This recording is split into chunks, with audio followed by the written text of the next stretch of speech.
Hello, everybody, and welcome to episode 246 of Super Switch Headz, the premier Nintendo podcast on all of the internet. My name is David Howe. My name is Patrick Nisley. My name is Jordan Willis. Oh boy, ladies and gentlemen, we have a very special guest joining us once again. You know him, you love him, from the Some of My Friends Read Comics podcast. We got Vincent Goodwin back on the show. Howdy. Thank you it's going good. Thank y'all for having me. Of course. What a lovely time we have you here, Vince, because we are talking not about the Nintendo Direct Partner Showcase that just aired. Instead, we're talking about the hottest topic on the street, that is the Mario versus Donkey Kong game for the Nintendo Switch family of systems has released. We've played a lot of it. It's a remake of a Game Boy Advance game, but it's very fun. We're going to be giving all of our impressions in the main topic. And then before that, we're going to have a lot of news and rumors that we're going to be covering as well, some of which includes some Splatoon 3 news, including DLC stuff. Princess Peach Showtime got a new trailer. Xbox had a mystery podcast where they talked all about business and stuff like that. IGN is looking to replace E3 and much more. But before we get into all that, how's everybody doing? How was our weeks this past week? Pretty good.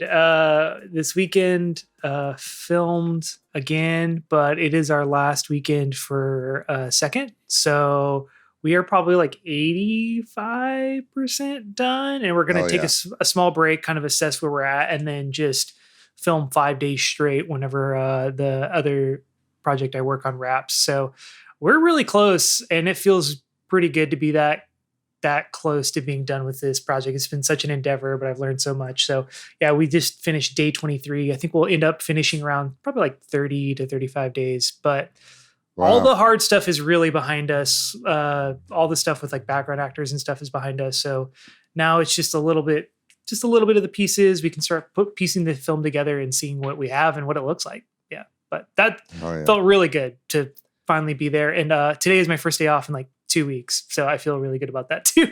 You just fucking zomb out and sit around. That's what I would have done if I were you. No.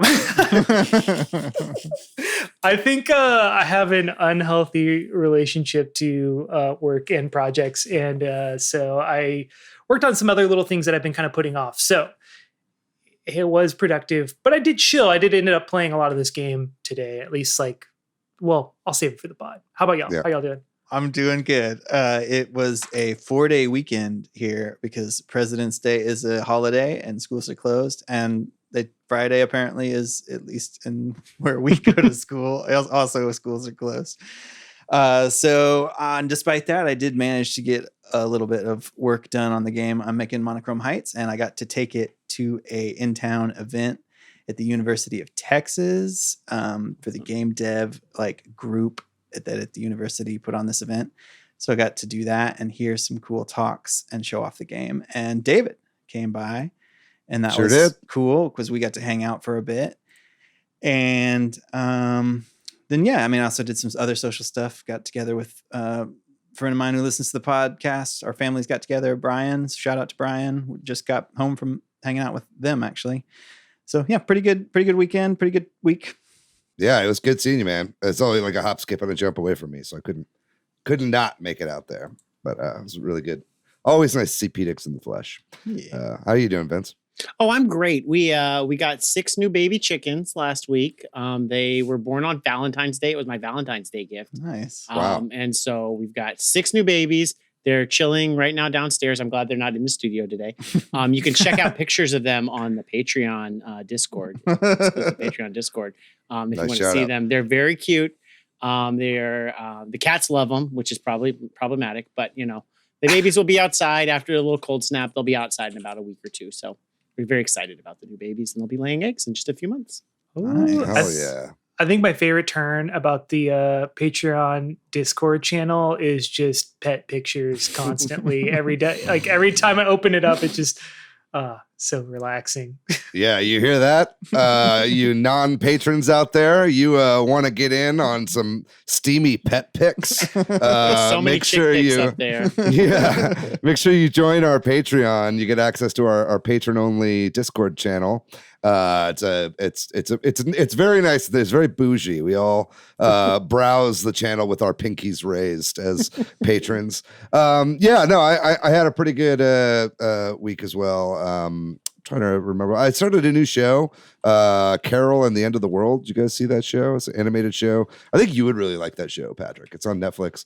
It stars a friend of mine, Martha Kelly, is the main voice actress in that show. It's an animated thing. But yeah, it's great. I'm really enjoying it. I think it reminds me of your like sensibilities, Patrick. I think you would really enjoy that show quite a bit. But yeah, other than that, just played a lot of video games, hung out with some friends, and had a pretty good time.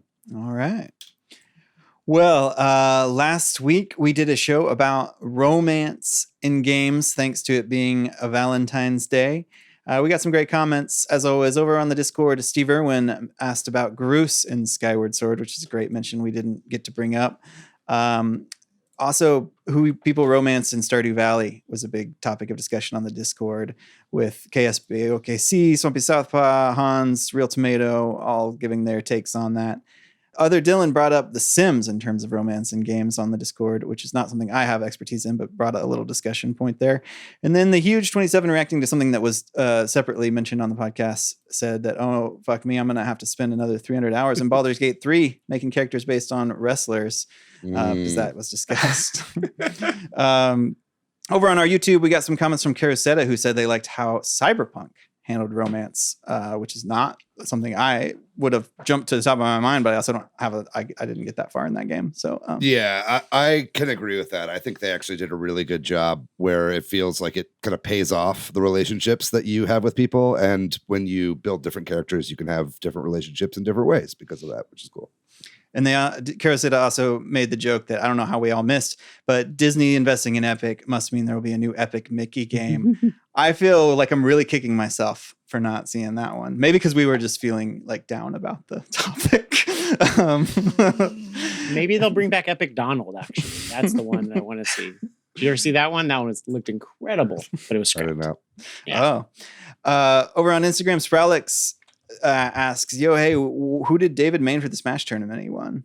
I'm generally a Marth player. I think I only did a couple rounds. It was like Marth and then Bowser Jr. and I think then Young Link. But it's, I never play the same character twice in a row. I always like to cycle it out, just get in people's heads. That could do that. Yeah. Also, I should briefly say, I didn't have a chance to say my waifus from video games that I enjoyed. So I just wanted to quickly give a shout out to some of my waifus from childhood. I'd say Crystal from Star Fox Adventures, total babe, and always had my back. Misty, classic. It's one of my first crushes ever. It was Misty from Pokemon. And much more recently, Link from Breath of the Wild, Twink Link, absolutely my favorite kind of Link. Awakened things in me sexually. I did not know were there. Well, if you want to be shouted out, definitely send us a note, any comment about anything we talk about today.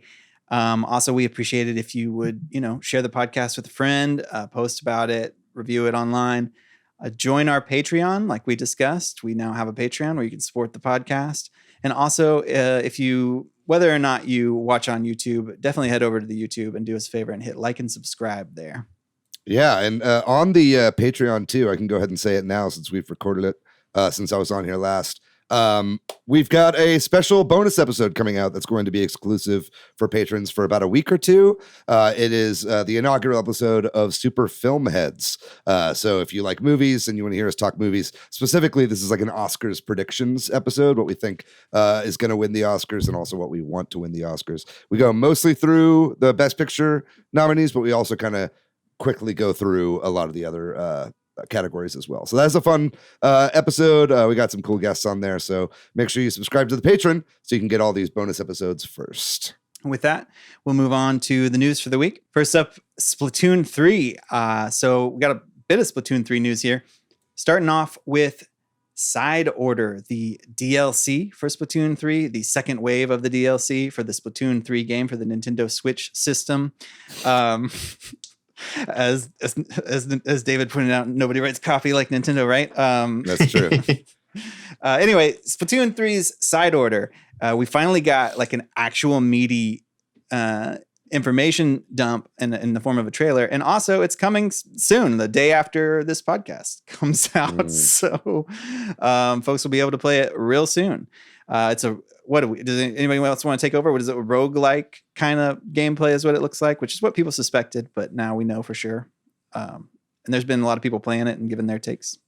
So is it a single player roguelike? Mm-hmm. Sure is. Yeah. Okay, cool. Yeah, it's like you climb the tower. It's got permadeath. You get random upgrades every time. Looks fun, man. I don't know.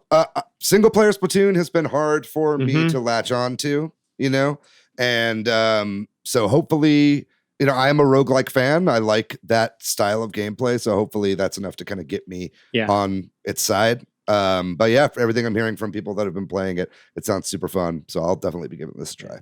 I love that. Like the new Ninja Turtles Shredder's Revenge DLC was also a roguelike. It seems like a real cool way to like extend a play. Like I'm gonna get some bite-sized stuff in there. So that's really cool. We'll see how the execution goes. Yeah, exactly. I think visually it looks interesting with kind of color coming in theoretically as you move up to and getting color palettes and things. Because otherwise it looks kind of drab for Splatoon, which is, what I mean? Which is kind of weird. Yeah. But I think that's probably the point, right? Like, that's why you motherfuckers should have voted for chaos instead of order. But yeah, we'll have more to say about this, I'm sure, in the coming weeks. But we're going to stick with Splatoon and talk about Fresh Season, which is starting on March 1st. So Splatoon 3 has been broken into seasons where they've, for at least for 2 years, are guaranteeing us new content. So this is the second to last guaranteed new content for Splatoon 3. And they put out a trailer for this. There's going to be, as always, when they do this, new weapons, new stages, that sort of thing. There's like an airport regular stage, and there's a new Salmon Run stage, which I was kind of surprised by. I thought they might be done with Salmon Run, but it seems like they're trying to add content to everything for this. It's only one multiplayer stage they're adding? They really focused on the airport. I honestly haven't dug into the notes of that people have put together. It seems like it, but I think it's the first time they've done that, which is interesting. Yeah, they had like a really focused trailer on the airport, which may make sense if that's all the main. They've usually done it, like you said, in pairs. But of Splatoon note, also we could just mention the Splatfest happened this past weekend, and it was the weekend debate, and Friday won. Shiver always wins. I think that's fair. I think it's now like Shiver has won 8 of them. I think I was reading, and it's been otherwise like the Big Man has won like 4, and Fry has won 1. So vote Shiver if you want to best odds, I guess, if that's what you care. I take it back. Shiver's my waifu. But unless there's anything else on Splatoon, we'll move on to another trailer that Nintendo gave us. Another sort of update trailer on Princess Peach Showtime. So this game's coming out in March, not too far away. And they've been kind of teasing slowly all these different transformations, as they call them in the game, or like outfits, gameplay modes for this game. We got a handful of new ones. 5 or so new ones on this one. I'm guessing this is it, right? This is probably the remainder. I feel like they're always looking to throw out like 2 or 3 more. You think so? Yeah, there will be these are them until the post game ones. They're like the true transformation they unlock. It's gonna be a Bowser transformation. Where she's gonna be like in a little like dinosaur costume. Kaiju Peach. It's Bowser from the 1993 Mario Brothers movie. Yeah. It's Dennis Hopper. Now we're talking about that. What I think is cool, I mean, I actually like a lot of these, but I think the Mighty Peach, the one that kind of like, she looks, my kid and I watched this, like, she looks like Samus. I was gonna say like Big Hero 6, but yeah. Oh yeah, Big Hero 6 is a better comparison for sure. But I think it just looks like this game's gonna have a lot of variety to it, I guess, after watching all this too. It just seems like that's sort of the focus. So we'll see. Yeah, I'm in, dog. We were talking about waifus earlier, and like I didn't think that Peach would be on my list, but after this game's been coming out, it's awakening something in me. Like she's got quite the booty in that pirate costume. Wow. Once we saw the mermaid Peach, it was all over. It was all over. I saw that and I was like, "That's my 5-year-old daughter's gonna be into this now." We've been struggling with trying to figure out what kind of video game she wants. If she could be Mermaid Peach, in a low impact game, like it's over for her. She'll be lifelong Nintendo fan. Yeah. That's what they're doing here, right? I think these transformations also, like, if they don't sell toys, they're missing They had no Peach toys when the movie came out. It really frustrated me, like, because my daughter loved Peach when that movie came out. There was no Peach like merch at all, no pink shirts for Peach shirts or anything for a 5-year-old. It's like very disappointing. Black Widow from the Avengers all over. Yeah, Gamora, yeah, whatever. Rey from Star Wars. Yeah. Anyway, we'll move on to talk about. Hey, a Nintendo Direct got announced, and you are probably already watched it. So we won't spend a lot of time talking about it, other than the fact that it is a partner showcase, and we'll talk about it in detail next week, I presume. But there's been lots of rumors and leaks and that sort of thing coming and leading up to it, which if it hadn't gotten announced, we might have talked about. I don't know how much we want to get into any of this. Anybody have anything they want to make sure? I know I'm the harbinger of Nintendo Directs because last time I was on, the Direct came out a day later. So you should have just scheduled me and you could have had it a week ago. So right. Now we know. Yeah, Pyoro started tweeting again. That's when we knew this was actually going to happen. And Pyoro just does not fucking miss, gang. That guy, girl, who knows? Bird. That's a bird. Pretty much any time that they speak, it ends up being true. They basically tweeted like right before this was announced. And if you don't want, I mean, you've already seen it. If you're listening to this, I'm just going to say it. But they've been teasing Endless Ocean. They talked about how dolphins are partners when it comes to Nintendo. They're like, oh, is Nintendo a partner when it comes to dolphins? Yes. So everybody's like GameCube games, but people are saying there's probably an Endless Ocean remake, which would be kind of cool. And then also they asked, is Game Freak a partner? Prompting a lot of people to think that a Pocket Card Jockey game will be coming to the Switch. Because you also have to look at Pyoro's likes on Twitter as well, because he likes when people guess correctly. So that's a way to look at it. So I'm excited for both of those releases. I'm a big Pocket Card Jockey fan, and I think that would have a home on the Switch. So yeah, that just had a mobile port recently, either on Apple or Android, I think. It did. So. It was on Apple, yeah. So if they just brought that over, I think that'd be great. Also, you gotta think that this time on Wednesday, I'm going to be playing Penny's Breakaway. I'm really hoping that's the case. Everything I'm hearing about that game makes me want to play it more and more. We don't have to talk too much about that because we'll have more to say about it later. But another big rumor that has been swirling around is that the Super Switch, the successor to the Switch, the console, was initially planned for sometime late this year, has been delayed to 2025.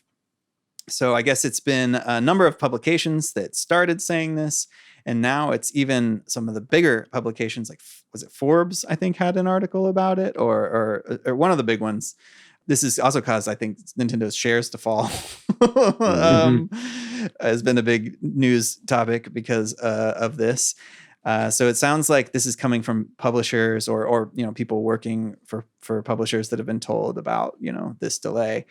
I think there's even some wording that's like at the earliest, right? Like March 2025. So maybe we don't know. This is all rumor, speculation, third hand stuff, but it sounds like for whatever reason, which we can speculate about here, they were maybe targeting the end of this year, and then now it's getting pushed back to at least March or so. What do we think? What do we think the reasoning or any other fallout of this will be? I feel like, was it Summer that was saying like, oh, is they really going for that PS2 record? And I like that as the excuse. I don't know. It feels like one last holiday season push, give it a price drop. Maybe you'll push past it. We'll see. Well, it's going to sell past a successor coming out anyway, too. So this would just kind of like confirm that would definitely happen. I could totally see Nintendo being petty enough to do that. If it does land Q1 of next year, that's still this fiscal year for Nintendo, right? So I think that wouldn't upset their plans too much. Maybe they're trying to get it out just before the end of their fiscal year. Either way, if this is true, which, a lot of like you said, a lot of people are reporting it. A lot of people are corroborating from these bigger publications. This seems to be a pretty recent turnaround from Nintendo. So something has happened recently that makes them feel like a delay is necessary. I mean, that could be as simple as they've got one game that they really want to launch with this system, and that one game isn't ready yet. Like, let's say it's another 3D Mario, and they've got all these other games in the bank that they can have for the launch, but they're like, we need that 3D Mario done, and it needs that level of polish. It's not going to be ready by the end of this year. They're like, you get 3 more months, and that's all we're going to give you, right? I could see them delaying an entire system for that reason, and honestly, I'm not too broken up about it. I mean, we'll talk about this at the end of the show, but I've been playing my Steam Deck so much more than my Switch these days. A lot of that is because there is kind of like not as many new Switch releases that are really drawing my eye, but I've also just been kind of buying into that Steam PC ecosystem a lot more recently. So it's like, I'm cool, man. I've got more than enough games to hold me over for as long as Nintendo needs to delay this thing. But what do you think about this, Vince? That is like a weird chicken and the egg thing with like the Steam Deck thing. Cause like I have had those periods where I've been real down on Nintendo and like up on Steam. And I did the same thing like in the Wii era where I kind of tapered off a Wii and then like fell real hard into Steam. And there's a risk that you don't get people back at that time.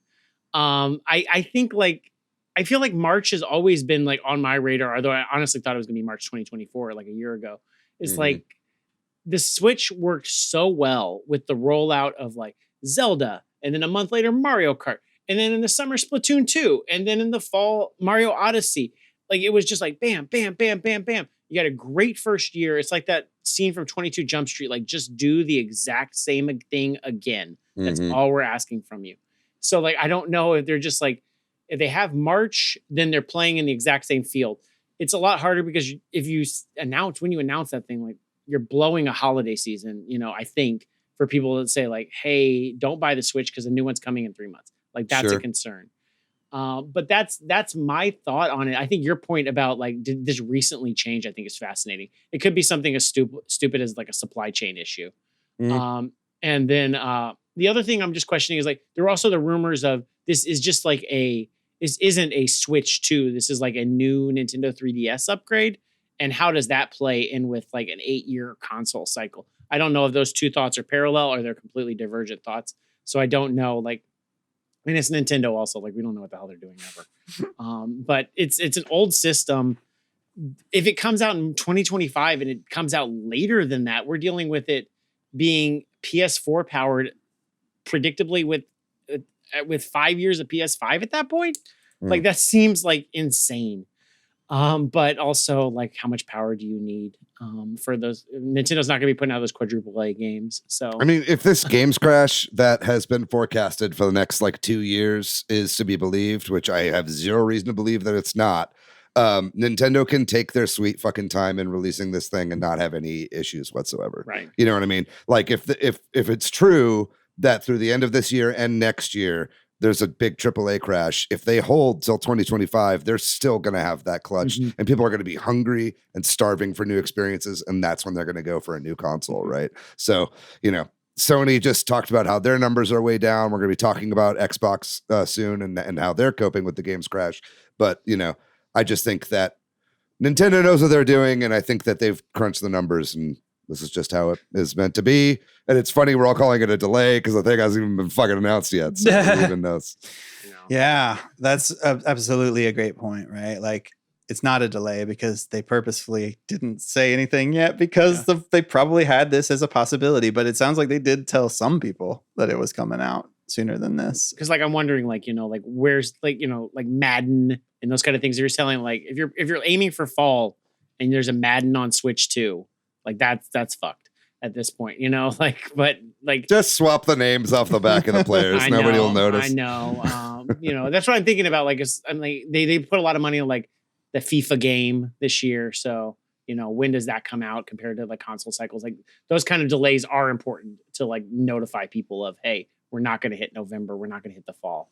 Sure. Well, we'll keep following this, of course, as the more rumors trickle and that sort of thing. But we can move on for now and talk about Masahiro Sakurai, who's been doing a YouTube channel on game design, which has been a very interesting channel. I don't watch it religiously, but every once in a while I stumble upon it again, incidentally, and searching for things related to game design or what have you. Great, like the super well done videos. Point being, he's announced in a comment or whatever, or in like a little like the social tab or whatever on YouTube, that he's planning to wrap up the channel sometime this year. So obviously it's February, sometime this year, could be 10 months from now. But people are speculating that he's working on games, which he also has said he is working on games, but that maybe he's wrapping it up to do that. Though who knows, maybe this was always intended to be I put out, X number of videos or do it for X amount of time. But maybe Sakurai's YouTube channel is the Switch 2. And so he has to stop so he can go to market. Who really knows? Do you think maybe he's just like, or maybe this is telling on me, like, you ever has that moment where he's like, I don't even know what I'm doing with this YouTube channel. I'm just going to end it in a year. I don't want to pull the trigger today. I'm not ending it today, but definitely within a year, my podcast is ending. My YouTube is ending. I think about that literally every day. Yeah. Join the Patreon. Well, I think either way, it's definitely worth checking out his podcast or his YouTube channel if you haven't yet. But we'll move on to talk about a podcast that happened, which is the Xbox podcast. This was much hyped or discussed leading up to it because there were a lot of, again, rumors and speculation that there was going to be some, major ground shift announced here about the future of Xbox. But that didn't really seem to be the case, actually, right? No. I watched this because someone on set was like, Halo's coming to PS5. And I was like, what are you talking about? Like, where did you read that? And they're like, oh, they said it. And I was like, you read it on like Sony.com or where? It was like, I don't know. I just read it on like, this is all non-news, So as soon as they announced it was going to be on the podcast on the Xbox YouTube channel, I was like, this is going to be a bunch of non-news. I really was thinking maybe Starfield might come to PS5, but once they said it was like on the podcast thing, I was like, dude, I highly doubt that because they would make a huge fucking deal about it if they were going to bring large games like Indiana Jones or Starfield to other consoles. So once they kind of like relegated it to that, I was like, this is not going to be that big of a deal. But they are kind of like dipping their toes. And I think they're testing the market to see like, is this a viable way forward? Should we be bringing more games? So they said that there's 4 first-party titles coming to other systems. They didn't announce titles during the podcast, but the heavy rumors are, they said it's going to be 2 live service games and 2 like smaller quote unquote indie games. I don't know what the exact phrasing they used, but it was the heavy rumors are Sea of Thieves and Grounded as the 2 live service games, which makes perfect sense. Sea of Thieves especially. I don't know how popular Grounded is nowadays, and then the 2 other games, it's a Hi-Fi Rush and Pentiment, which again, both make perfect sense. Pentiment being an Obsidian game, they've had many other console releases, and then Hi-Fi Rushes would fit. Pentiment's already on Switch. Steam. Yeah. Yeah, exactly. It's like all it these just games makes are on sense. Steam. Yeah, like it's the I think and this isn't really the first time that Microsoft has brought games to other platforms. I mean, look at Minecraft and obviously also Ori and both Ori games, Cuphead. John Cartwright from Good Vibes Gaming put up a great video of just all the times Microsoft has brought like games to other consoles, and it's a pretty long history, right? So yeah, this was kind of a nothing burger. I thought it was kind of weirdly cowardly that they didn't say the names of the games during this as well. Yeah. I think kind of my big takeaway on this is they were like, Game Pass will not ever be coming to other platforms.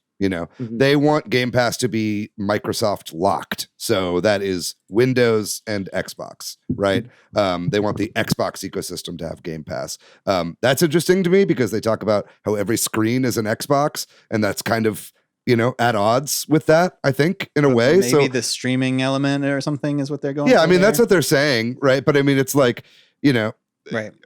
I get what they're saying by that, but it's just, yeah. I thought they would be going somewhere different with it. So I was honestly a little surprised to hear how stick in the mud they were about that, right? But either way, I think it's interesting. I think stuff might change. I mean, one of the biggest things they said in here was kind of breezed over was Sarah Bond talking about how the next Xbox is going to be like a huge leap forward for technology and stuff like that. And then they just kind of like didn't mention it again. It was like, okay. So it was a strange little talk. I think you're totally on the money, Jordan, about the games that will be coming.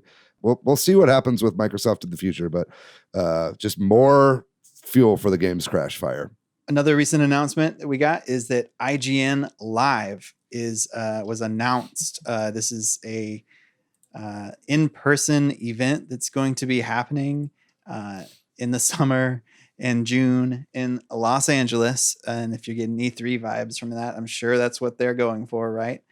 They have a website for it where you can go and sign up for information about it. And then they put out a press release. And I don't know. Do you think that, two questions for y'all. Do you think that this has any ability to be something? And then also, where does this fit in with, Jeff Keighley's Summer Game Fest? Do you think it ties in? Do you think he's going to claim this. He's going to be like, this is part of Summer Games Fest. Yeah. And I'm sure they'll be like, yeah, that's fine. Honestly, if anybody could do it, it's IGN and Keighley teaming up, Yeah. So I think I'm all for it. I mean, go for it. I think they said in their press release that we're not replacing E3 yet, is what they said. So it's like clearly that is what they want to do, and I think somebody's got to do it. And I wish them well. I think it'd be they won't have to sign up for press badges for their own event. I'll tell you that much. Yeah, and it obviously sounds like it, isn't really going to be an E3, right? Because you're going to be a little more presumably fan based, right? Which is kind of what E3 was trending towards. But it's early. I think it's got a lot of time to grow and evolve and turn into its own thing. And I think it totally has the potential to rival E3 if they could get it up to the point and it doesn't die an early death, right? Yeah. Does IGN have any history with like conventions or anything like that? I don't know the answer to that, but it doesn't seem like nothing big that we know of, right? Yeah, because I was like when Reed Pop was involved with E3, like they at least had like PAX and like a background and that kind of stuff. Like that's what gives me pause. Like, do you know how to manage like 50,000 people and like the logistics of that? Like, I'm not much of a con goer. My friends are, but like it seems like a recipe for disaster. Like E3 was already a pain in the ass to get food for.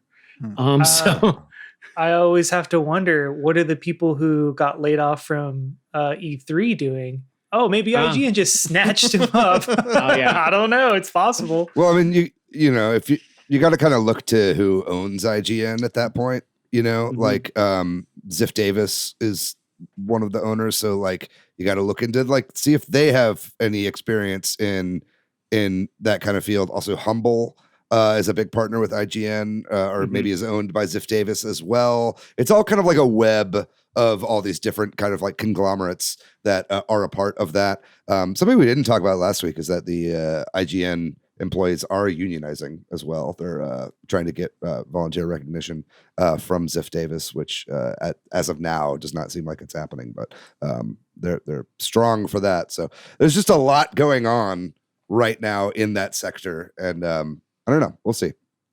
Make use of the chaos, right? Maybe it being kind of a down year in games might be to their benefit here. Yeah. Well, speaking of unionization and layoffs and that sort of thing, layoffs continue to happen. A couple of notes on that I thought were somewhat interesting.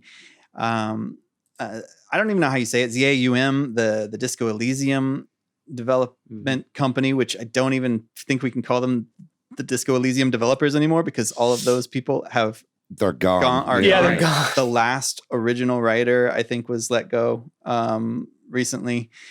And man, what a crazy thing going on over there with the layoffs and cancellation.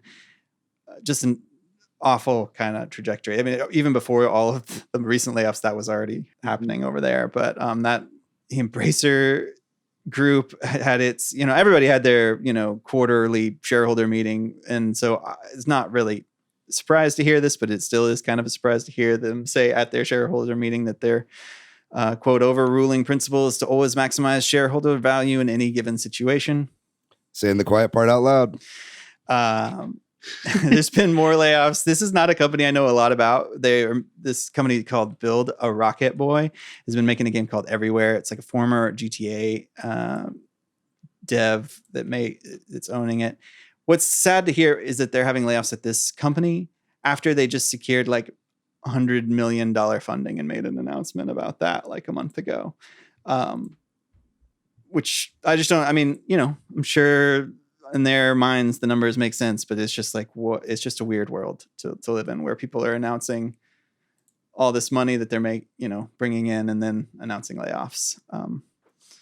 Do you have anything to announce vis-a-vis layoffs with One Frog Games? Yeah, it's only me, so we're doing all right, I guess. Okay, good. For another 5 months? Yeah, we're on the clock. But yeah, I don't know. We just feel like we should mention as this continues. I don't know if anybody has anything else on any of those to talk about. I hate to say that I'm becoming numb to the news every week. It's like I don't. It's awful and it's going to continue to happen. And it's just kind of, it's like, I don't want to make a comparison to this, but it's like when there's like 4 mass shootings, like, like in a row, it's just like you kind of, the news starts to just kind of rinse over you, And so, I mean, that's not a good place to be in, but. Right. Well, the DICE Awards happened this past week, and credit to the DICE Awards, I think they did talk about layoffs, and one of the hosts even made a shot at Embracer Group, who was in the building, and I saw the video. And the camera cut to them. It was really fucking funny. They were just stone faced. But this is another big gaming awards show that happens. Probably the other big one, right? It's inside industry, I think, right? Or is it? Yeah, I don't know the difference exactly, but it's obviously not as like world premiere oriented. But no surprise that like Baldur's Gate 3, I think won a lot of stuff. Spider-Man 2 won a bunch of stuff. Mario Wonder won the family game. Wow. We should reject the Game Awards and only accept the DICE Awards, right? Yeah. The more I was watching from this award show, I was like, this is what I want the Game Awards to be, is this show, and it's respectful. Everybody is a little drunk, which is fun. But it's got good presenters. They keep it tight and it focuses on the awards. To me, it's like, this feels like the Oscars almost. And the Game Awards feels something like the Golden Globes, the People's Choice Awards. Yeah, something that doesn't that's really a better matter. comparison. Yeah, exactly. So I was just really impressed with. I didn't watch the full broadcast, but what I saw of it, I really enjoyed. And I think I'd like to look forward to this more every year than the Game Awards. To be honest, I think maybe we give a little bit too much credence to that thing, which is a lot newer than than the DICE Awards are. Yeah, I know the Video Game History Foundation had a good episode all about the DICE Awards about a year or two ago. It's opened by the Academy of Interactive Arts and Sciences, which is like a nonprofit group. It's it's like the Hollywood Foreign Press or anything like that kind of equivalent. So they are like a little more legit, and it's more like internal industry. I was just making sure that I get DICE with like the Battlefield, people confused.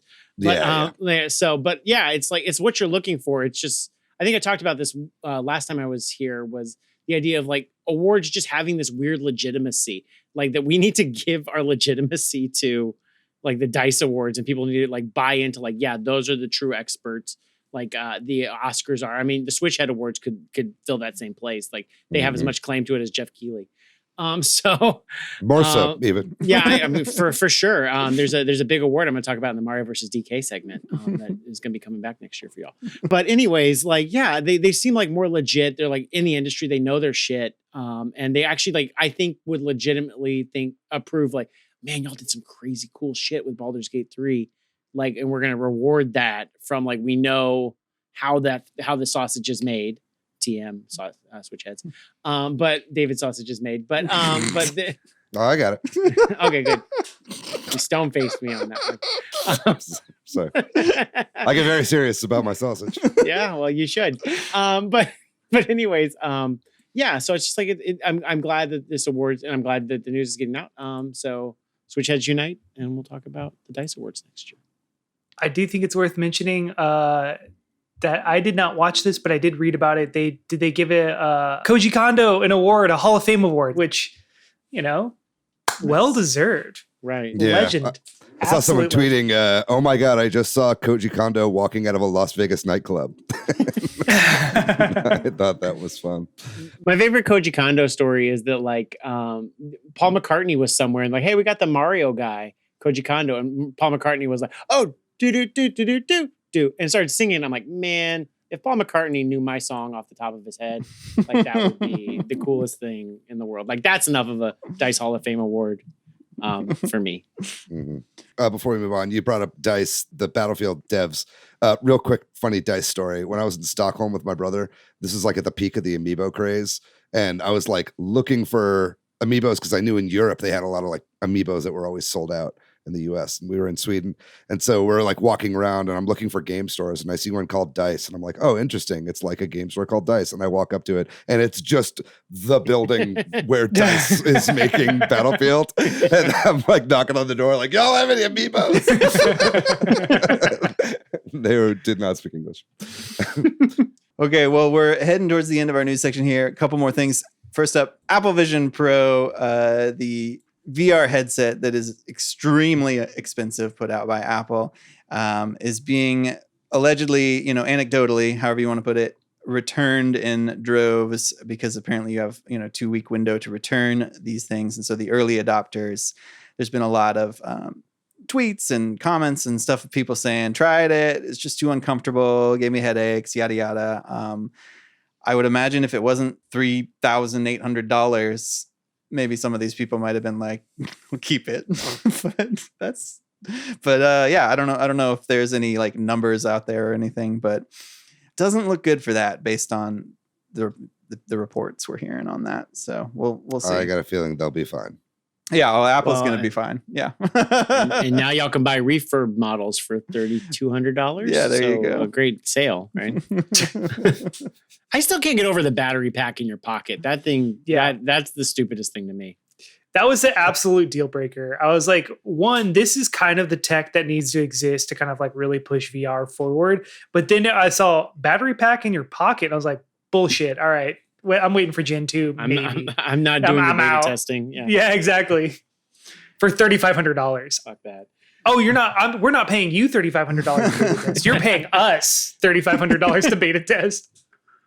Well, to bring it home then, Steam Next Fest happened a little bit earlier this month.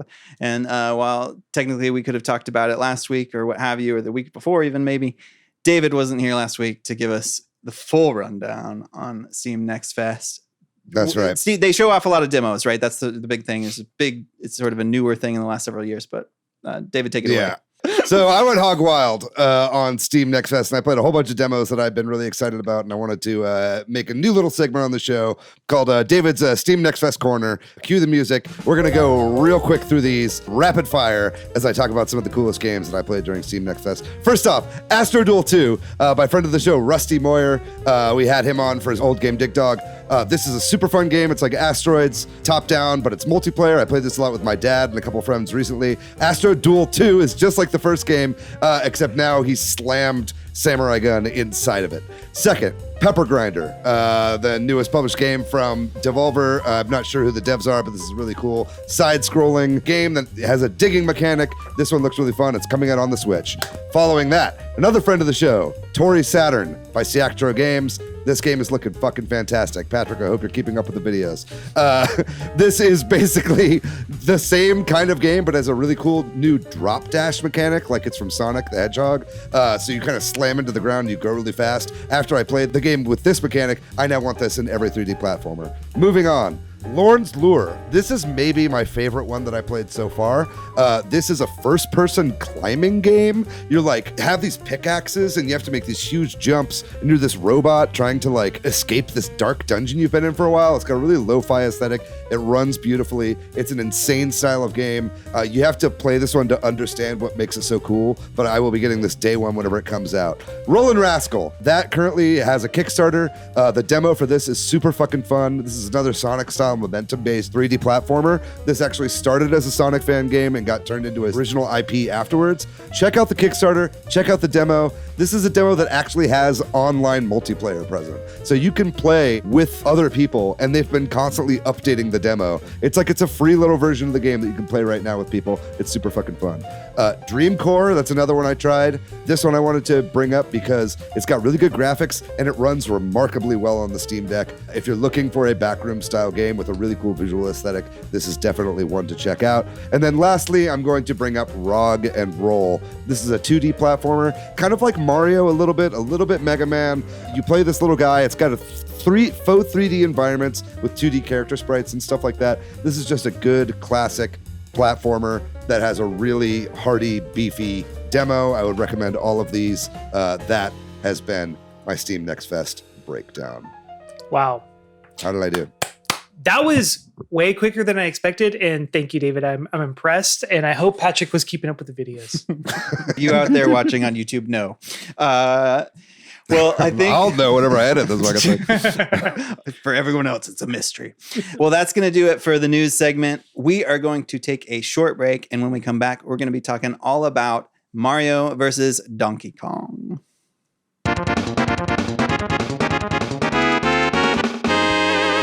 We are back, and this week we are talking about Mario versus Donkey Kong. The remake just came out on the Switch just this past Friday. So we have all played it. It's a shorter game. I imagine we've all gotten decently far into it. So we're going to give our impressions on it and, break it down a little bit. So just as we like to do with these sort of initial impressions, maybe we can just start off with some initial impressions. How are we feeling overall about the game?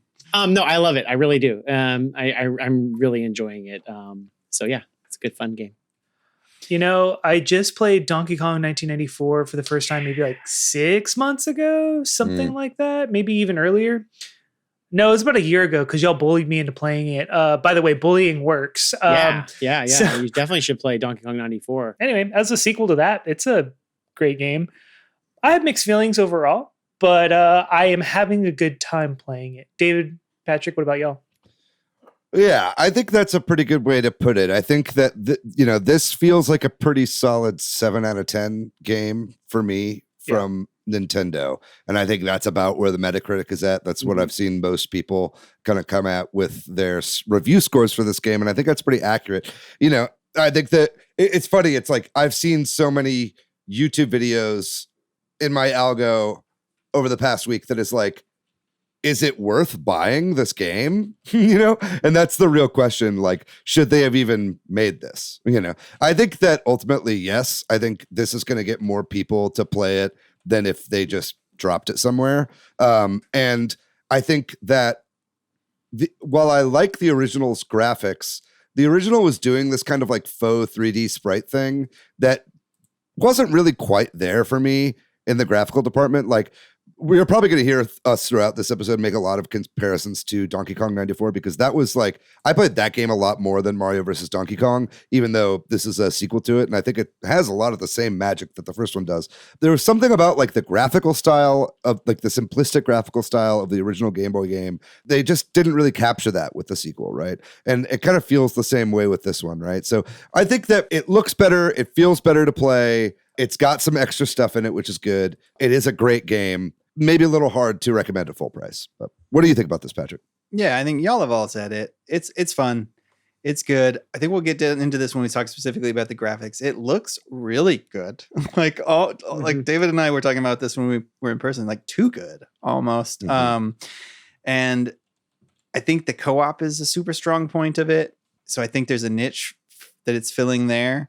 But yeah, it's not like this is gonna it's not Odyssey or Breath of the Wild, you know, like, I mean, and it's Nor is it trying to be. right. Let's Yeah. be honest. Like, so you're not going to be blown away. I mean, maybe somebody out there is. And then I think the other thing is, it is priced at $50. And I don't know, that's definitely a question that I'm sure we'll talk about too. But it's fun and I'm having fun with it. There's a lot worse ways to spend your time. Good game is good. Yeah. The last thing I was going to say before we move on is just like, it is very bite-sized.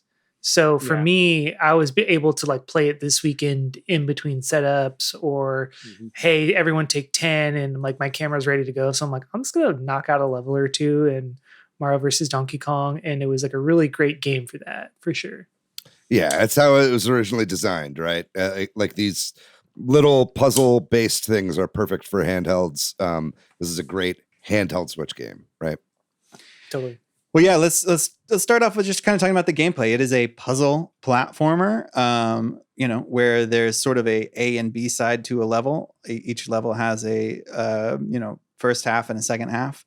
And I'm just to give the overview here, where you're, I guess, finding a key or keys if you're playing in co-op, and then finding a toy Mario.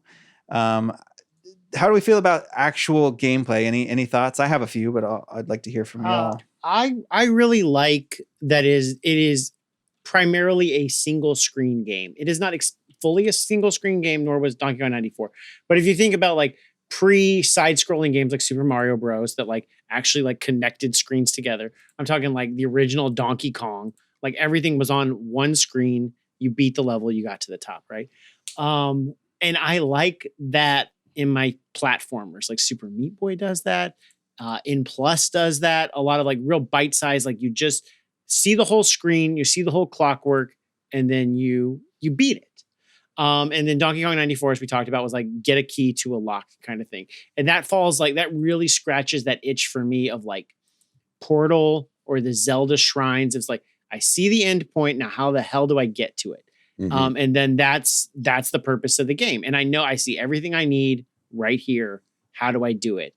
As opposed to like a long scrolling Mario level or Sonic level. I like my Mario. I don't like Mario World as much as I like Mario 3 because I like the smaller levels. And then this is even smaller Mario. And I like that a lot more. So this is hitting the sweet spot for me.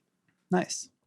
I really enjoyed like the move set and like the styles of puzzles and the way you use the move set to solve everything was really nice.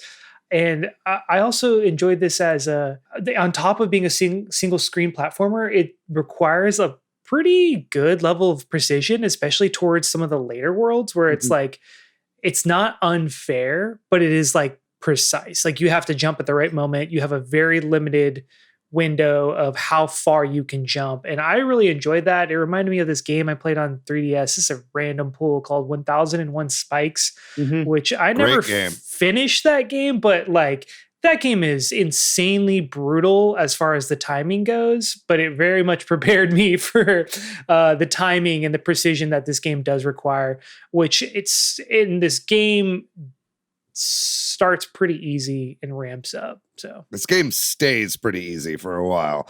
It's like I feel like it's around like World 7 and 8 is like when it actually starts posing a little bit of a difficulty. And then obviously when you roll credits, that's like half of the game, right? And then the levels get a little more challenging after that, which is nice. But I like that there are sequels to the arcade Donkey Kong, because like that was a pretty cool game, but it's very basic. And this just takes the core tenets of Donkey Kong and fleshes them out. It adds more to it, and kind of every sequel did that. And I'd like to see more sequels to that. We've seen so many iterations of Mario as a platformer and Donkey Kong as a platformer, but it's like seeing this style of game come back. It's just a ton of fun to play. Donkey Kong 94 was great in that way. It still feels really like innovative, even though this is quite an old game at this point. What were some of your takeaways, Patrick? Yeah, so I think what I've been enjoying, positives for the gameplay are I think it's got really fun level design. I think inherently the like y'all have already kind of hit on in terms of single screen and the puzzle mechanics. It's fun to have those aha moments. It works. It's definitely not frustrating. There can be some frustration, but usually you see what you should have done or whatever. And then I think what's been a con for the gameplay for me, and it's not necessarily the game's fault. I think it's just I've been playing a lot of Mario Maker, and I'm playing as Mario, and he looks strikingly like the Mario from New Super Mario Bros. And I'm pushing Y to run, and I'm trying to do jumps. And because I've been playing it in a very bite-sized way of like a couple levels, and then my kid fires up Mario Maker and it's like, play my level. And I'm just like having a little bit of that problem from it. Yeah. Yeah. I was thinking to myself, they shouldn't have used the core Mario art style. Agreed.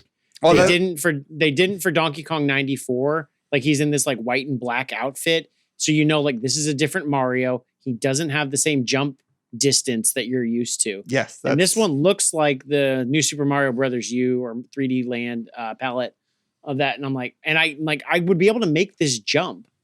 And I can't. Like, like the Wonder Sprite actually obviously looks different, but like they needed to make him like a little more like squat or something, some type of visual indicator that he can't do the shit that he usually can. I think that Super Mario RPG like sprite would work much better for this. Yeah, he's very tiny and like chubby on that one. Yeah, it's just something. This game just needed. I guess we're just talking about graphics here, but I think this game needed to be visually distinct. I think that they were trying to do we were going for like 3D modern graphics on the Game Boy Advance, but the tech wasn't really there. Like, well, the tech is finally there. We can actually do it now, and so, but it's just not working. It's like what you were saying earlier, Patrick, we talked about when we were playing this game almost looks too good. It's like, they should have made it look a little bit more simple because of that decreased moveset. That said, the moveset is very fun. Yeah, the handstand is super cool. That was the other thing I meant to say. Yeah, and then getting the extra bonus jump after you get the handstand, but even then, it's like a lot of the charm of that moveset, a lot of the like, the expression of like Donkey Kong 94 Mario, and the stylization and stuff like that, it's just kind of missing here. It's like when you make it look so clean and crisp, but it somehow feels more lifeless. You kind of missed the mark there, I think, a little bit with the graphical style. It's just kind of boring. I don't know. I really appreciated like the enemy designs and stuff like that, and how, like the whole premise of the game is you're collecting toy Mario versions. So you're collecting Mario versions of yourselves that Donkey Kong stole. But all the enemies in the game are also toys, which I actually think works really well for the game's aesthetic, and is really cool to see like the Mario enemies, but in like a slightly different style. So, I mean, in some ways the graphics were like actually really working for me. And I think like the level designs are really beautiful as well. The enemies look really great and unique. They don't look like typical Mario. And I like when Mario is like reaching out when he's holding on to a vine or something. That's a cool animation, but I think it's just otherwise Mario and Toad feel kind of bland. And is Toad the co-op character? Yeah. Yeah. Okay. Yeah.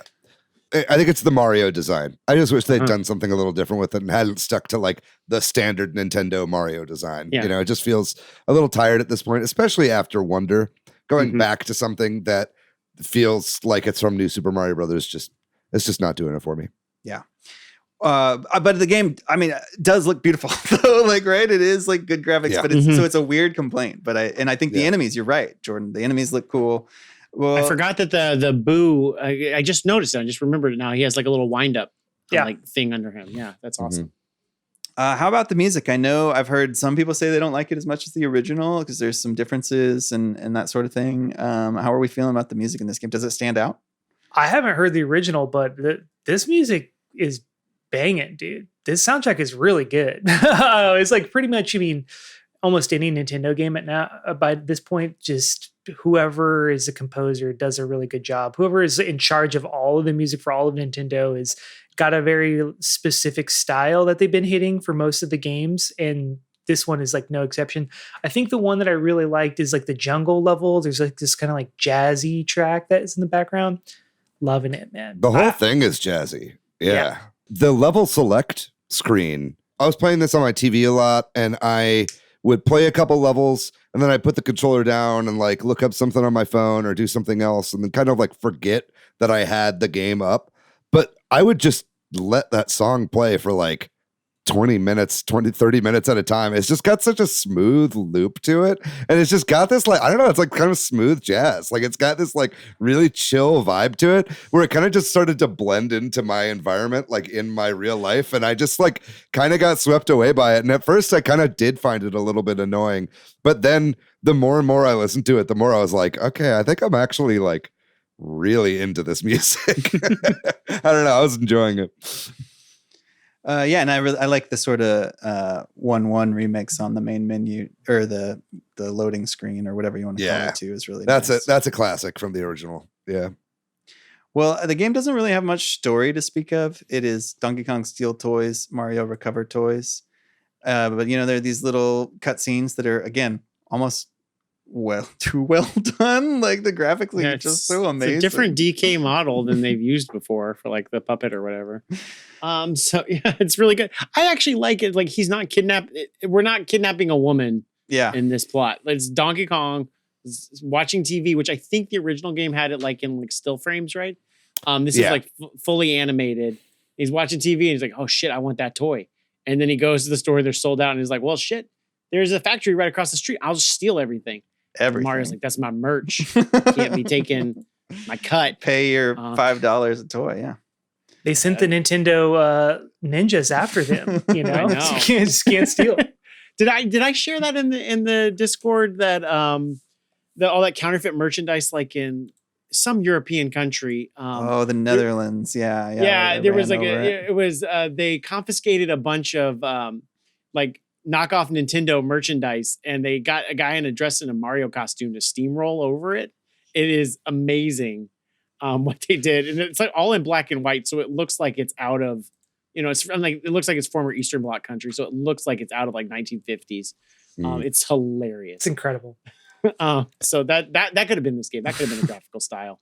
Mario, because Mario had that like $1 a shoe deal that Michael Jordan had. Yeah, I think I don't give a fuck about the story. I don't know if I can care. I don't need anything. But I do wish that there was. I think that this would have been a good opportunity. Again, just talk about how faithful this remake is. It's like all the interstitial bits that happen. And again, I hate to just keep comparing this to Donkey Kong 94, but it's like on in between worlds in that game, there'd always be like it was the same kind of thing where side scrolling. And, he'd go to the next world. Mario would follow him. But always be like some little extra bonus thing that would happen that would kind of show a new mechanic or be like, this is the new thing that's going to be happening in this world. In this one, every single time he's like, hey, I come back. And then it just is the same every single time, right? So I think that's kind of my overall complaint with this game is that I think that they had opportunities here to grow it a little bit, add some more personality to it, and they didn't really take those opportunities. And I think that, story, even though it's pretty threadbare to begin with, would have gotten more points from me, had they actually put in more effort to make a little something new here. You're right about those, because those scenes had like, him pulling a switch, or instead they have, just upside down question help blocks that like, and I noticed that they when you're on your handstand, you can block the little brick monster guy. They didn't reveal that mechanic until World 7. Because like, oh shit, we gotta tell people about this. Because like I know that Mario did that like in a scene where like DK did it in DK 94, and then he flipped over and like and hit those blocks. And it's so much more elegant than just like a help block. Totally. Yeah. Well, I think the next 2 points what we have here might tie together a little bit. Obviously, we've talked a little bit about the game being kind of on the easier side. I think, this is one of those games that also is maybe, good for kids. And I think the co-op mode is a really great way for a parent to play with a kid or siblings to play together or that sort of thing, which wasn't in the original, as I understand it, right? Right. So I don't know. We can talk about the difficulty, but I also want to make sure we hit on the co-op. So if there's anything else on the difficulty we haven't hit yet, it sounds like we covered it. Well, like the difficulty is interesting to me. I mean, I feel like with most Mario games, like the first 2 worlds are just like a cakewalk, and that's from a person who's been playing Mario for 35 plus years. So like I always know that like they're not going to throw out like much interesting stuff for those first two worlds, and I need to just get over that. Like Mario 3D World, one of my favorite games, it has a very boring first two worlds. Yeah, but this game, like I got it, and I was very good at Donkey Kong 94. I remember getting the Game Boy Advance game and 100%ing it in the day I bought it. Like it was that easy. I don't know. It didn't really it doesn't provide much challenge. It provided more challenge, as David said, to like World 7 or 8, but it wasn't that difficult. And honestly, like I think some of it's because the game is not particularly like innovative in its like stuff. Like when David was talking about, like, it reveals a new mechanic. Like they would have DK94 had like switches, or it had those like mega line across the whole field things. And like this is change the 3 color blocks. And that's about it. Yeah, that's true. Like there's a few cool things that they add in, like the Shy Guy floating ghost blocks. And I'm like, oh, that's fucking cool. Is that new? And like, no, that's actually from the original game. Like you step on a switch and then these floating blocks that could have just been moving blocks like that appear are like Shy Guy ghosts, and then they harden up and you can use them as things. And like that is really cool. And I think like in the back half of the game, after you roll credits, like that's where the innovative stuff actually shows up.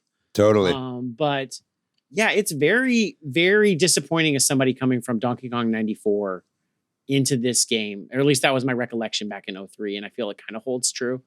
I knew that going in, so I was a little happier with it this time. I will kind of counter. I as someone who played Donkey Kong 94 recently with no nostalgia glasses, this is like a welcome upgrade, because it's just like more color, like just graphically one, but two, just a lot of different mechanics. I think in particular my favorite so far, and I am only on 8-6, but I really liked. So I should say for this game, there are 8 worlds. The original game had 6. So this game added 2 worlds. And my favorite world so far has been the ice world, because I just really liked the sliding mechanic that just really slotted in perfectly, because it's like that's something in every Mario game is you slide on ice, and then just having to use that to like slide the key, or you run and then you have to crouch and then it'll carry you under because you're sliding. I don't know, that momentum like just was like really working for me. So like there's like a lot of mechanics in this one that I did enjoy, that I do think they add. That's the new world. That's one of the ice one's the new one, right? Yeah, that one and the Merry Miniland was the other new one. Yeah. Yeah. I will say though about difficulty though, this game gets way harder instantly on World 7. Like it is like pretty cake and then just like a spike in difficulty. And honestly, that kind of like pissed me off, because I was like breezing through this game, finishing every world in like 30-ish minutes max, maybe less. And then suddenly I hit World 7, I get to about like 7-3, 7-4, and I'm like, what? This is tough. Like, and also it becomes like not exactly a single screen. It kind of becomes like a slight scrolling. And then there also adds a mechanic of like, well, I don't know if it adds this mechanic, but you can like see the rest of the map. If you like hold a button, it'll pause the timer.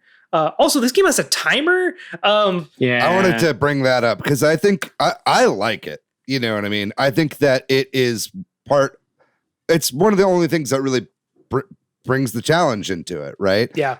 And on top of that, when you do roll credits after beating World 8 and beat the boss, it unlocks a time trial mode as well, which I'm really looking forward to going back and redoing some of these levels with speed in mind, right? Because I think that's something that I like about this that we didn't really talk about in controls and gameplay, is that I like that there are multiple ways to skin a cat in this game, right? And I think that you can hit the switch, take the thing down, go over, make the conveyor belt go the opposite way or whatever. Or you could just fucking triple jump over and hope that you don't hit the spikes. And you know what I mean? So, and then that kind of stuff is the stuff when you're down to the wire and the timer is clicking down, you're like, oh, okay, I'm going to risk this maneuver here so I can actually make it over because I don't have time to do it the safe way or whatever. So I think that, in platforming 2D Mario Wonder, I didn't miss the timer at all. But this is not a game where you're like exploring a lot. This is a game where you're trying to get shit done efficiently, right? And so I like that aspect of it for sure. Also, pro tip: you can just press pause and retry at any time. You don't lose. That's life. true. Yeah. Should this game have lives? No. It should have the timer. It should not have lives. Yes. The lives are fucking annoying. Okay, well, what's the penalty for the timer? Here's why. Try again. Well, you don't need like it. the You just lives. stop it. You can stop it while you're falling into a pit and press retry. Like it does. It allows you to do it. Like there's no penalty. The lives penalty is it just restarts, but it's like this little break. It's just annoying. And then if you were in the second half, you have to start at the first half, which is fair, I guess. But it's just, but then you're just there again, and it's like you took me an extra minute to give me a game over screen. You know what I mean? Right, exactly. Which on happens that a lot note, playing with a kid, and it's annoying. I wish this like each level would roll into the next, because that is another way that this game like takes you out, especially when it's like a 2 or 3 minute level. And then suddenly I'm going back out to the menu screen, and then I have to select in the next level. And it's like, I wish they would just roll in order and you could like exit out whenever you want. Mm-hmm. That would, it's like just breaking up the gameplay flow, like wasn't working for me. In a similar vein as the game over screen, because I hit the game over screen and then it just takes you back to that menu, you select the level, and you have 5 lives again. And it's like, did we need the live system in this game? It's not necessary.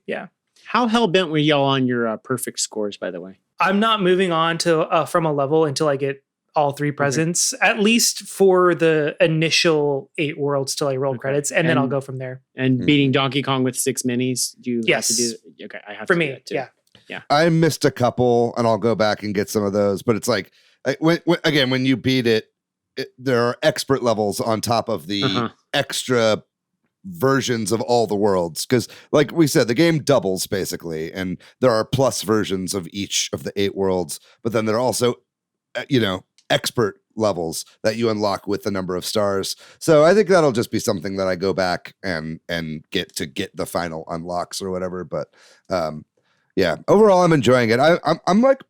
I think I'm pretty happy with the amount of content in this game. I think that, as far as just level numbers are concerned, like once you get the plus versions, it really does feel like kind of like a lot. And then, like I said, too, the time trials adds more replay as well. That said, I do think that this game is lacking a very obvious feature, and that is a level editor. I think later Mario Mini games had level editors in them. I think every single game after this one had a level editor in it as well. They did not put that into this game, and I think that was a huge missed opportunity. I think that could have been a really, really great thing to extend the life of this game and make me want to go back and replay and play friends levels and find top rated levels and stuff like that. That would have been amazing for this game, but they just did not do that. They went with the original release.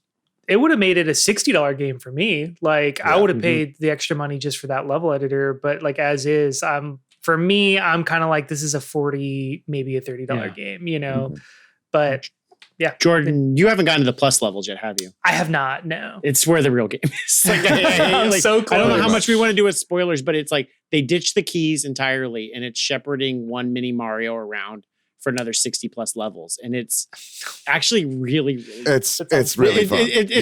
You can tell it's exactly why they stopped making with Mario versus DK2. They stopped doing the DK94 model, and they went to like shepherding around minis. Like they clearly wanted to make that instead, and they hid it behind the credits. And it's where it gets interesting. It's more challenging.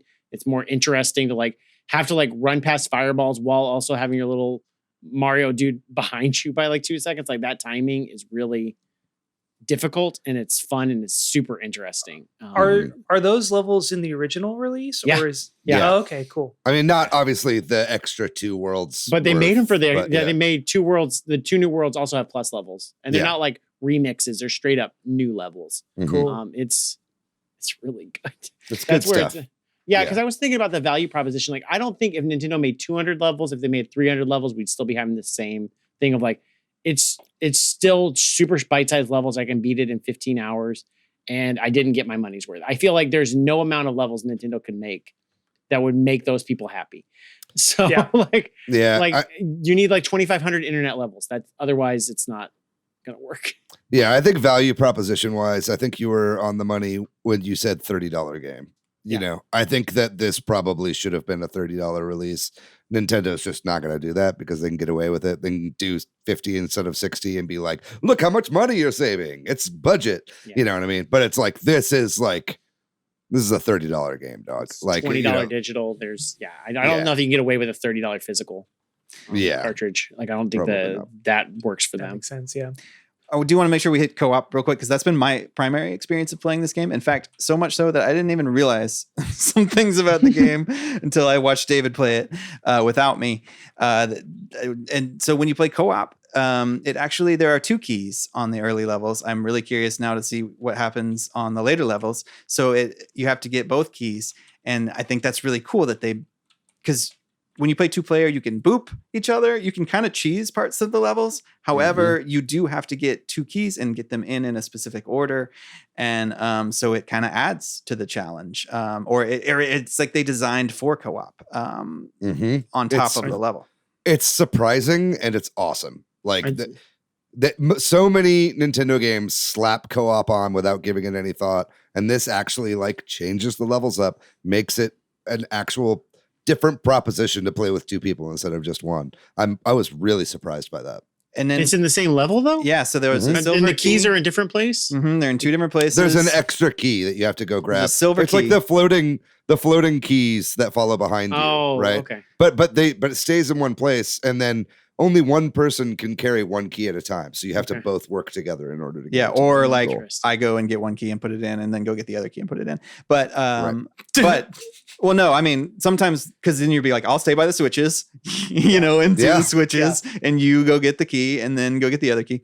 It makes it feel like snipper clips or something all of a sudden. It's like, it's very much like you can beat it the same way you normally would and you just both do the thing, but you might as well like communicate with each other and do it more effectively. It just changes it all up and makes it feel totally different. It was fun. It is fun, and it's also like chaotic because you'll hit a switch and that or I'll be like trying to talk to my kid like, hit that one, and he's like, that one, no, not that one. Oh, okay, we all died. And because there are 2 of you and you can both lose lives pretty rapidly, so that's where the live system can get frustrating. But I think it's really cool, and I think it's a great way to play this game with a kid. So I think this is going to be a big contender for, play a game with a kid category. Wish it had online. I would love to play with people on that as well. Like that's why I was like, Patrick, please come over to my house so I can try out the co-op because I want to actually know what it's like. And you did, and I thank you for it. And my buddy Gideon watched us do that. Well, then the other thing we've already kind of hit on a little bit, but is maybe talking about the remake aspect of this and comparing it. We talked about the graphics a bit. We talked about the game just being very faithful. Is there anything else on that front that we want to make sure and hit? I think the main thing is when you're making like modern Nintendo home console versions of GBA games, I think you need to add more than I think you need to add a little bit more than what they did here. I think you need to change it up a little bit more. I think I think this game should have been $30 or it should have been bundled with another game. Donkey Kong like 94. Yeah. Or like Advance Wars 1+2 felt like, okay, this is a pretty good value here because those games are pretty long on their own, and it's 2 full-ass games with story and characters and all that kind of stuff, right? This is like a collection of levels in a row, and that's it. And you get this, right? And so I think I would hope that, especially in the age of GBA on NSO, that if we get more Game Boy Advance remakes, which I'm not opposed to, they start making collections out of these things, right? Like if we... like say they did WarioWare or something, give me the first WarioWare and Twisted, you know what I mean? Which that would never happen for a litany of reasons, but you know what I'm saying. I just think that, GameCube games, sure, I could see that. Package those up, send them out. But in a world where fucking Metroid Prime Remastered was $40 and this is $50, it just doesn't really make any sense. Wild. Yeah. Well, yeah, I mean, any final closing thoughts on this? Because I think we should move on. It's a fun game. $50 is a question, obviously.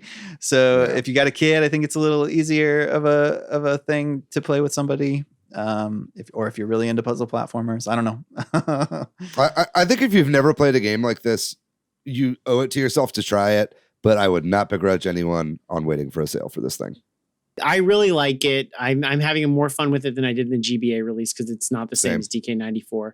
But it's scratching the same itch. If you liked Captain Toad and what that did, this is doing a lot of the same things. It's you get 3 extra things in the level if you want to do the extra goal. It's all, you can see the whole level there. It's kind of figuring out the clockwork. It's similarly breezy like Captain Toad. So if you like that, give Mario vs. Donkey Kong a try. Good call. Well, that's going to do it then for our talk on Mario vs. Donkey Kong for the Switch. We're going to take another short break, and when we come back, we'll talk about the other games that we've been playing recently. Okay, so as I kind of already mentioned, I have mostly otherwise just been playing Super Mario Maker 2. My son has become really interested in making more levels. He's watched some stuff online randomly within the last couple of weeks that got him back into it, and he's been making a lot of 1-1 butt levels because he found some creator on family friendly creator on YouTube Kids that like played a world of all 1-1 and 1-2, but something's different. So he's been 1-1, but it's upside down. Exactly. 1-1. Oh. Yeah. Not 1-1 BUTT. No, sorry. Yeah, that's what I thought. I was like, 1-1, but the cheeks are clapping. They keep falling into like What a does that cheek mean? pattern. Yeah, no, so like 1-1, but it's upside down, exactly. Or 1-1, but it's like an airship level, or 1-1, but it's like so he's been trying to use his creativity to think of things and make 1-1 levels and make and then I play them, and it's been fun. And he's gotten. And you're like, "Hey, this is fun," but it's just fucking 1-1 again. It's going really great. He's like, and then we, of course, every once in a while play popular levels and play versus, and so that's mainly, other than this game, what I've been playing. I'll go next because I'm pretty short and sweet. This game mostly all weekend. I haven't really played much else. I'm continuing my War Groove. I have not continued my Blasphemous run. I think I might give up on Blasphemous. We'll see. I don't know, but War Groove is really fun, man. I mean, it just scratches that Game Boy Advance Advance Wars. Thank you. Oh my God. Itch. I didn't realize, but it's like, oh yeah, I played every Advance Wars game that got released in the US, and I didn't realize how much I like those games. It's just like one level different of where you have to create your units and like modify in that way. So, and that game's got a lot of content. I did not realize. So I'm like doing the main story, and then I dipped my toes into like there's an arena where it's kind of like you have to do like a series of battles to get some sort of ultimate weapon. I don't really know. I didn't really finish all the way, but they like you see all the characters you can unlock, and there's like 15 characters, 20 characters. And I think this game also has multiplayer. So I mean, this game just is crazy in the amount that it has. So I'm excited to keep going. I might even dip into the online at some point and see what that's about. But the other thing I've been playing is the new season of Apex Legends came out. It's the 5th year anniversary. I believe it's season 20. Oh, they like sucked you back in. They like actually changed a lot in the game to make it different than pretty much every other season. So they added like a slight level up mechanic for all the legends. So basically you can kind of modify your legend as you're leveling up your shield as well. So it kind of just like added another layer to that game. And they added this new like limited time event where instead of 60 players, it's 30 players. And instead of like dropping from a ship whenever you want, it's like you drop in a very specific zone, and every squad drops in a zone. And then it drops you within like 200 meters of another squad. So basically the idea is that you will get into fights much quicker. All the guns come with attachments already. So it's like just a game mode to where you drop, you fight, and the games are like, instead of being 20 minutes or maybe 5 to 10 minutes, depending how long you live.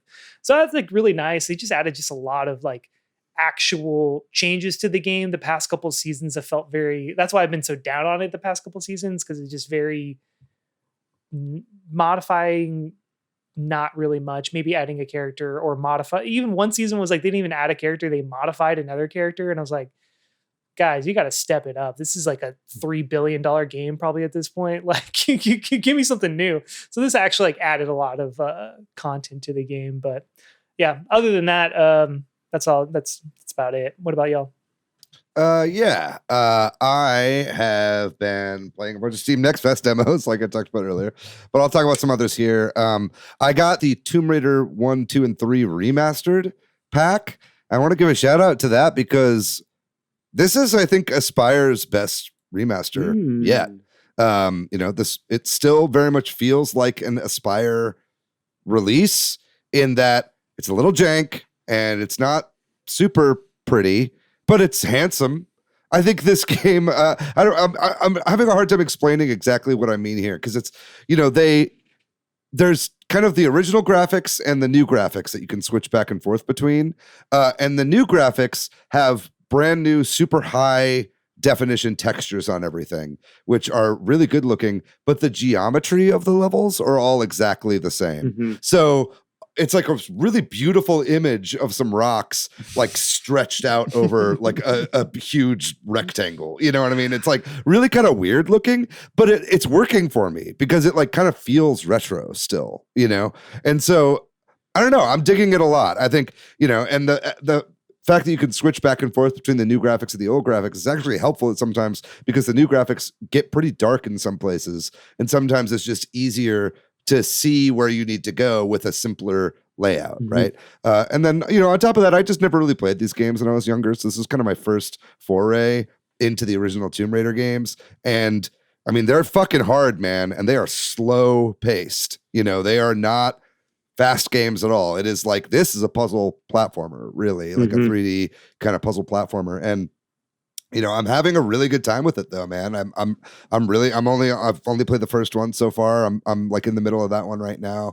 But I'm loving it. And I streamed it the other night and it was really great. A bunch of people came through and watched, which was really awesome. But I think, this, I can safely say that even at full price, $30, this is a really good release. This is a good value. And I've kind of abandoned the modern controls as well. They added modern controls into this game, but the game is built around those tank controls. The platforming is built around that. And so turning those on made me miss jumps constantly. So I've just been training my brain to learn the tank controls and play a little bit slower. That first game was made before there were sticks, right? Yeah. I'm playing with D-pad. Yeah. Is she like on a grid or something? Is that what I heard? Like, no. Not like Link's Awakening style. Okay. No, she's not on a grid, but I mean the platforms are though. Okay. And it's like if you want to make a 1-tile jump or a 2-tile jump or whatever, it behooves you to like back up to the end of the thing, do a little running start and then jump. You know what I mean? So it's like having the tank controls makes that a lot easier. Modern controls just makes it all sort of like you have to guess if you're going to get a jumper or not, right? So I could see why people would get frustrated with it, but I would recommend if you're going to get this, just take a second, learn the tank controls.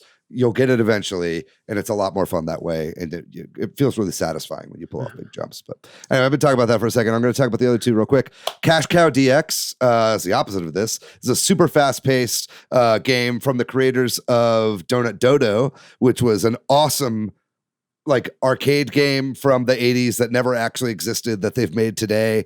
Cash Cow DX basically feels like a sequel to Donut Dodo. I love this game. I'm having so much fucking fun with it. This was also a Steam Next Fest demo, but I didn't bring it up because I ended up buying it and it came out. But this game is just fucking fantastic. It's breakneck speed. It's one of these things where it's like where you fuck up, you immediately want to restart and try again. And it's just, I don't know. It's very satisfying to play. It's got really great music, great retro aesthetic. And every time you pick up a piece of gold, it's just like your serotonin is like going through the roof. Really recommend Cash Cow DX, especially if you enjoyed Donut Dodo. And then lastly, I did grab the free release of Celeste 64 from actually, I'm not sure what the studio is called now. But anyway, Celeste 64. And I really like this a lot. Okay. It is a small experience. It's only one level, basically. But it's a big hub level that has a lot of like little offshoot bonus areas that you can go to as well. But the platforming feels really good. The camera feels like pretty good. There are a few times I got a little frustrated, but they made this game in a week, man. I mean, like what do you want? You know, this is not like, and it's free. Yeah, it's free. Right. But it's a blast. And given that it's only one level, there's actually quite a lot to unlock and there's quite a lot to do and play through. So I really recommend this. This is on PC only right now. Obviously, I doubt it's going to get a console release. Maybe if they ever flesh this out and make it into a full game, which I could see them adding more worlds as they go into this. But really enjoyed my time with Celeste 64 as well. What about you, Vince? What have you been playing? So I've been playing. I'm sorry.